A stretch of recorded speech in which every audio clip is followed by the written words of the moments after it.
আজকের মোটর শোভাযাত্রার মূল কারণ হচ্ছে আমাদের এরিয়া অনেক বড়, 6,31,000 উপরে ভোটার রয়েছে।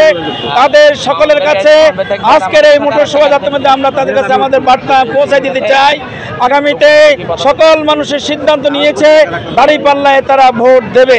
তারা একটি পরিবর্তন চায়, কুমিল্লার একটি আধুনিক কুমিল্লায় রূপান্তরিত করার জন্য আমি চেষ্টা করে যাব আমাদের সকল সমস্যা সমাধান করে আগামীতে কুমিল্লাকে একটি আধুনিক কুমিল্লায় রূপান্তরিত করার জন্য আমাদের দৃঢ় প্রত্যয় রয়েছে। যদি আমরা নির্বাচিত হই, আশা করি আমরা তাদের মনের আশা আকাঙ্ক্ষা পূরণ করব ইনশাআল্লাহ। সকলকে ধন্যবাদ। আসসালামু আলাইকুম।